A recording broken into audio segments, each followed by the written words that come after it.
नमस्कार साथियों, infusion notes के डिजिटल प्लेटफॉर्म पर आपका स्वागत है। आज का सेशन रहेगा साथियों राजस्थान करंट अफेयर्स का। आज है साथियों 14 जुलाई और आज इस सेशन के अंदर अपने 14 जुलाई 2024 के जितने ही महत्वपूर्ण राजस्थान करंट अफेयर्स के क्वेश्चन बनने हैं वो मैं आपके साथ शेयर करूंगा। साथियों उन प्रश्नों से जुड़े हुए जो महत्वपूर्ण तथ्य आपसे पूछे जा सकते हैं उस पर भी जानकारी साझा करूंगा। आज के सेशन के अंदर आर्थिक समीक्षा से संबंधित मैं क्वेश्चन आपको करवाऊंगा साथियों। वहां से कम 2 या 3 क्वेश्चन आपको एक पर्सन के अंदर से मिलेंगे, तो जरूर इस सेशन को देखिएगा। और आज का जो आर्थिक समीक्षा वाला क्वेश्चन है उसको कंफर्म आपको याद है रखना है। आगामी प्रतियोगिता परीक्षा में साथियों कंफर्म रूप से आर्थिक समीक्षा का क्वेश्चन पूछा जाएगा। और वह क्वेश्चन जो आज मैं आपके साथ शेयर करूंगा उसके अंदर 2 या 3 फैक्ट होंगे। उससे बाहर साथियों करंट अफेयर्स का तो जाता ही नहीं है, और आर्थिक समीक्षा का भी जो क्वेश्चन बनेगा नॉर्मल जो एग्जाम होते हैं उनके अंदर तो कन्फर्म रूप से है जो पूछा जाएगा, तो जरूर देखिएगा। और आपकी सुविधा के लिए इन्फ्यूजन नोट्स के ऐप पर, टेलीग्राम पर व व्हाट्सएप पर है जो साथियों आपको इस सेशन की पीडीएफ है जो मिल जाएगी। तो सेशन आपको पसंद आए तो इसे लाइक व शेयर जरूर कीजिएगा। आज के दिन का पहला क्वेश्चन आपसे पूछा गया है कि मुख्यमंत्री मंगला पशु बीमा योजना प्रारंभ करने की घोषणा किसने की है। तो राजस्थान के अंदर साथियों मुख्यमंत्री मंगला पशु बीमा योजना है जो शुरू की जाएगी। बजट 2024-25 के अंदर इसकी घोषणा है जो किसने पढ़ा था बजट, तो उप मुख्यमंत्री कौन है, दिया कुमारी जी के द्वारा है जो साथियों बजट के अंदर इसकी घोषणा की गई है। इसमें गाय भैंस भेड़ व बकरी को है जो साथियों 5-5 लाख रुपए का बीमा है जो दिया जाएगा। इसके लिए 400 करोड़ रुपए का बजट है रहेगा। इसमें 21 लाख लाभार्थी रहेंगे, यानी 5-5 लाख रुपए तक का इसके अंदर साथियों बीमा किया जाएगा। और इसके लिए जो सरकार ने बजट की घोषणा की है मुख्यमंत्री मंगला पशु बीमा योजना के लिए, वो कितने की 400 करोड़ की रहेगी। और इसके अंदर 21 लाख हैं जो लाभार्थी हैं उनको इससे फायदा मिलेगा। तो इम्पोर्टेंट रहेगा कि मुख्यमंत्री मंगला पशु बीमा योजना क्या है, इसके अंदर है जो साथियों कितने रुपए तक का बीमा किया जाएगा वो अपने को याद रखना है। इसके लिए राज्य सरकार ने कितने करोड़ के बजट का प्रावधान किया है, इसके अंदर कितने जो लाभार्थी हैं उनको फायदा मिलेगा, ये सब चीजें अपने को याद है रखनी है। और आगामी प्रतियोगिता परीक्षा में साथियों कन्फर्म ये क्वेश्चन आपसे पूछा जाने वाला है। आगे बढ़ेंगे साथियों, अगले क्वेश्चन पर बात करेंगे। जनसंख्या नियंत्रण कार्यक्रमों में सर्वश्रेष्ठ परिणाम देने के लिए किस जिले की ग्राम पंचायत बघेरा को प्रथम स्थान मिला है। ये क्वेश्चन भी मोस्ट इंपोर्टेंट है रहेगा कि जनसंख्या नियंत्रण कार्यक्रमों में सर्वश्रेष्ठ परिणाम देने के लिए किस जिले की ग्राम पंचायत बघेरा को प्रथम स्थान मिला है। तो आंसर हो जाएगा केकड़ी। मोस्ट इंपोर्टेंट, इसको आप कर लीजिएगा। आंसर क्या हो जाएगा साथियों, केकड़ी। जो केकड़ी की ग्राम पंचायत है वगैरह उसको साथियों जनसंख्या नियंत्रण कार्यक्रमों में सर्वश्रेष्ठ परिणाम देने के लिए है जो साथियों प्रथम स्थान मिला है। तो इम्पोर्टेंट है कि 11 जुलाई को मुख्यमंत्री भजनलाल शर्मा के द्वारा जनसंख्या नियंत्रण कार्यक्रम में सर्वश्रेष्ठ परिणाम देने के लिए केकड़ी की ग्राम पंचायत वगैरह को प्रथम पुरस्कार दिया गया है। तो इम्पोर्टेंट, इसको कर लीजिएगा, आपसे पूछा जाएगा। आगे बात करें अगले क्वेश्चन की। अगला क्वेश्चन आपसे पूछा है कि मुख्यमंत्री ने परिवार कल्याण प्रोत्साहन पुरस्कार योजना के तहत वर्ष 2023-24 के लिए किस जिले को प्रथम पुरस्कार प्रदान किया। तो आंसर हो जाएगा बांसवाड़ा को। ये भी क्वेश्चन इंपॉर्टेंट रहेगा।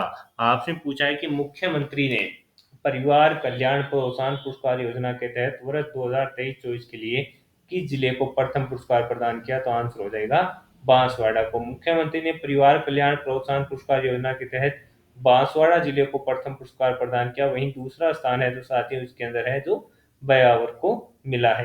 ये भी अपने को याद रखना है, जो दूसरा स्थान है जो ब्यावर जिले को मिला है, प्रथम स्थान है जो किसको मिला है, बांसवाड़ा जिले को मिला। और मुख्यमंत्री के द्वारा साथियों ने ये घोषणा है जो की गई है। तो इम्पोर्टेंट अपने लिए रहेगा, फैक्ट टू फैक्ट क्वेश्चन है, सीधे के सीधे आपसे पूछे जाएंगे। अगला क्वेश्चन आपसे पूछा है कि जोधपुर व जयपुर में मुख्य महानगर मजिस्ट्रेट का पद नाम बदलकर क्या कर दिया गया। तो आंसर हो जाएगा मुख्य न्यायिक मजिस्ट्रेट। आपने पूछा है कि जोधपुर व जयपुर में मुख्य महानगर मजिस्ट्रेट का जो पद नाम है वो बदलकर क्या कर दिया गया। तो आंसर हो जाएगा मुख्य न्यायिक मजिस्ट्रेट है जो कर दिया गया है। साथियों आपको भी पता है कि पूरे देश के अंदर साथियों 1 जुलाई से जो कानून बदले हैं उनको लागू कर दिया गया है। उसके बाद साथियों अपने जोधपुर व जयपुर में जो मुख्य महानगर मजिस्ट्रेट हैं उनका जो पदनाम है वो बदलकर मुख्य न्यायिक मजिस्ट्रेट कर दिया है। तो ये भी इंपॉर्टेंट रहेगा, सीधे के सीधे क्वेश्चन आपसे पूछे जाने वाले हैं। अगला क्वेश्चन आपसे पूछा कि 15 जुलाई से 25 अक्टूबर तक की जिला प्रशासन के द्वारा पोषित लाडो अभियान है जो चलाया जा रहा है, तो आंसर हो जाएगा 12 जिले के द्वारा है जो साथियों पोषित लाडो अभियान है चलाया जाएगा। इसके अंदर होगा क्या साथियों, जो बच्चियां पढ़ रही हैं और वो एनीमिया रोग से उनको बचाने के लिए साथियों 12 जिला प्रशासन के द्वारा पोषित लाडो अभियान है जो 15 जुलाई से लेकर 25 अक्टूबर तक है चलाया जाएगा। तो ये क्वेश्चन भी इंपॉर्टेंट है कि 15 जुलाई से 25 अक्टूबर तक की जिला प्रशासन के द्वारा पोषित लाडो अभियान चलाया जाएगा, तो आंसर हो जाएगा 12 जिला प्रशासन के द्वारा। और इसका उद्देश्य क्या रहेगा कि जो अध्ययनरत बालिकाओं हैं, बालिकाओं को एनीमिया से मुक्त रखना, यानी उनको एनीमिया रोग है जो नहीं होना चाहिए। अगले क्वेश्चन पर बात करेंगे। अगला क्वेश्चन आपसे पूछा है कि राजस्थान विधानसभा के डिजिटल म्यूजियम का संचालन किस विभाग के द्वारा किया जा रहा है, तो आंसर हो जाएगा विज्ञान व प्रौद्योगिकी विभाग। राजस्थान विधानसभा के डिजिटल म्यूजियम का संचालन किस विभाग के द्वारा किया जा रहा है, विज्ञान व प्रौद्योगिकी विभाग के द्वारा है जो साथियों किया जा रहा है। और इसकी पेश है जो किसके द्वारा की गई थी साथियों, तो वो अपने जो विधानसभा अध्यक्ष हैं वासु देवनानी जी के द्वारा साथियों इसकी पहल की गई थी। और उसके बाद है जो साथियों विज्ञान व प्रौद्योगिकी विभाग के द्वारा है जो इसका संचालन किया जा रहा है। इसका उद्देश्य क्या है कि राजस्थान की कला संस्कृति को आकर्षक बनाए रखना इसका प्रमुख उद्देश्य रहने वाला है। तो साथियों ये क्वेश्चन भी अपने लिए मोस्ट इंपॉर्टेंट है। अब साथियों जो क्वेश्चन होगा वो कंफर्म आपसे आगामी प्रतियोगिता परीक्षा के अंदर पूछा जाएगा।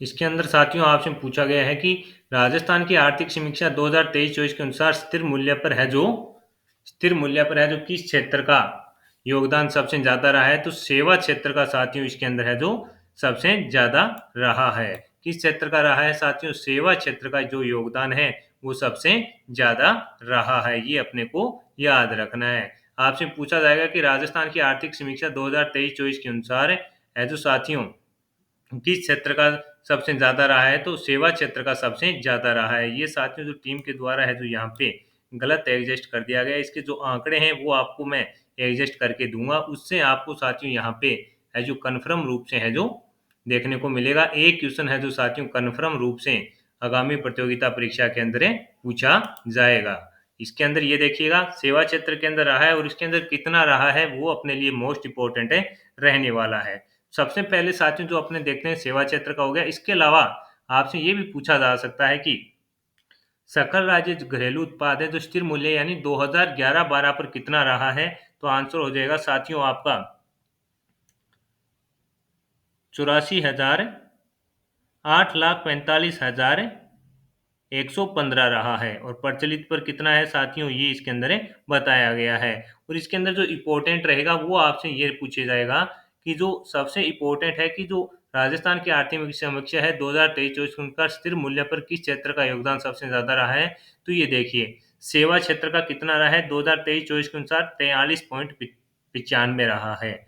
और 2022-23 के अंदर कितना था 44.18 था। इसके बाद अगर दूसरे नंबर पर आपने बात करें कौन है, तो वो रहेगा आपका उद्योग, कितना है 29.84 का रहा है। और 2022-23 के अंदर कितना था 28.38 था।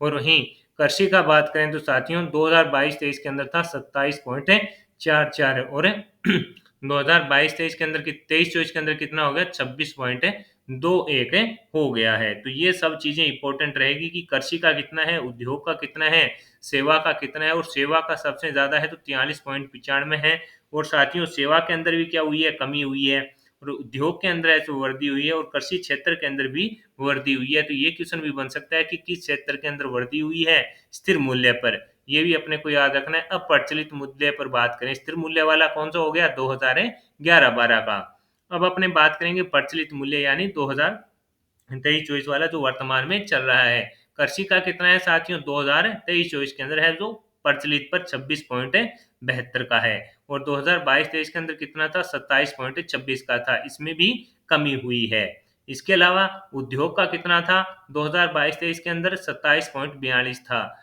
और अब वर्तमान में 2023-24 के अंदर कितना हो गया 28 21 हो गया है। सेवा क्षेत्र का साथियों कितना था, 2022-23 के अंदर था 45.32 और अब हो गया है 45.07। तो इसके अंदर अगर प्रचलित पर बात करें तो साथियों बढ़ोतरी किसमें हुई है, एकमात्र बढ़ोतरी हुई है उद्योग के अंदर। ये चीजें इंपॉर्टेंट रहेगी, यहीं से क्वेश्चन बनेगा और आपसे पूछा भी जाएगा।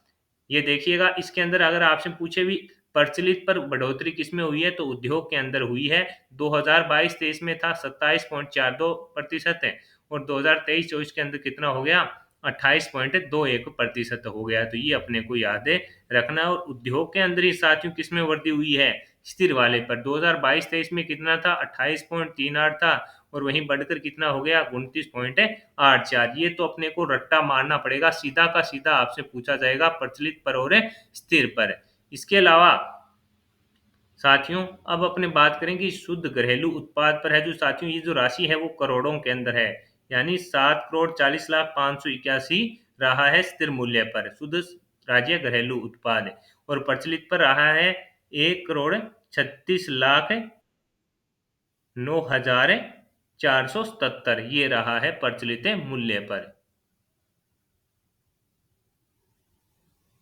इसके अलावा साथियों आपसे प्रति व्यक्ति आय भी पूछी जा सकती है।